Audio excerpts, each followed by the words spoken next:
ayinza tusaasirirako ne tubeera nga biidhinillahi taala tuwona omulabe waffe setaani okubeera biidhinillahi taala ng'ate atulabankanya. Omwazinyo bitegedde ebyo ebirala tujja biraba biidhinillahi taala. Eyo kyembadde njagala okubawaako ku bulungi obuli mu kwazina. Otegeere kyofuna mu kwazina, otegeere tokolera bwereere, otegeerere nti ow'okusasula ye Allah. Mulekerawo okutulangira bazinidde wano munsasula ki? Tetulina kye tukusasula naye Allah ajja kukusasula. Guma toyonoona kwazinako ng'okukola lwakweraga, kuba buli akola omulimu olw'okumulabawo ku duniya ewa Allah tajja kubanja. So nga ate omulimu gw'okola munene, obudde bw'owaayo munene. Omwazinyi yasinga okuwa omuzikiti obudde obungi, kuba ye buli swala kimukakatako okubanga waali. Naye omuddu amala obudde ng'omulimu agukoze bulungi naye nga mwana wattu talina kyagoberera ku ebyo byagenda okufuna ku lunaku lw'enkomerero mu maaso g'Oweekitiibwa Allah subhanahu wa ta'ala. Wenkukubiririza wenna omwazinyi ampuliriza, twala obuvunaanyizibwa onoonye omuwalimu, twala obuvunaanyizibwa onoonye omuwalimu yenna, otuule wansi osome obwazinyi omulimu ogwo gw'okola, ky'olina okukola mu gwo, oleme kukola bukozi. Kwazina myaka 4 naye nga tomanyi kyofuna, tomanyi bw'oteeka kwazina, tomanyi mateeka gakufuga mu kwazina, tomanyi buvunaanyizibwa bw'olina kwazina. Abantu bangi batuula mu miitingi z'emizikiti ne balonda ebifo eby'enjawulo, naye bwe batuuka okulonda omwazinyi ne bafunayo atalina budde, atalina buvunaanyizibwa nti obwazinyi tubuwaani, gundi ajja kugusobola, abeera nnyawo, oyo abeera nnyawo. Kwegamba omuntu asembayo okuba owalayisi gwe balabaga yasaana okwazina ku muzikiti, tomanyi kyoba ofiirwa. Abalinako ku butivi mu maka gammwe obuneneko obulengerako ewala, nze ntera okulaba nga ndaba e Makka ng'olunaku baleese omuwalimu agenda okusomesa ne bagati ono ye Dokituuru gundi omwazinyi w'oku haramu nga dokita. Kitegeeza n'asomesa ebintu ng'olabya bya bwengula nnyo naye nga mwazinyi wa ku haramu oba mwazinyi wa muzikiti.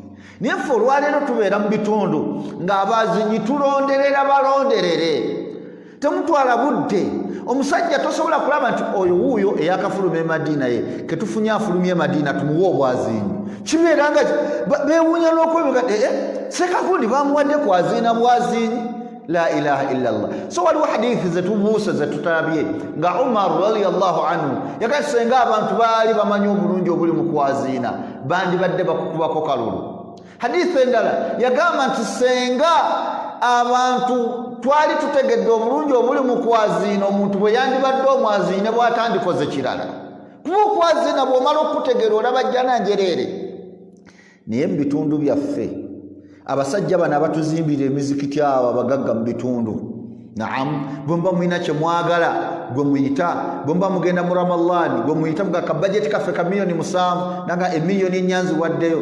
Bwe mutuulanga olukiiko lw'omuzikiti nga tulonde olukiiko lw'omuzikiti kati Haji gundi tumuwadde nga ye mwazinyi w'ekitundu kino, amawulire ne gamutuukako asooka n'asiriikira muyinza obutaddamu nakufuna 10 kye.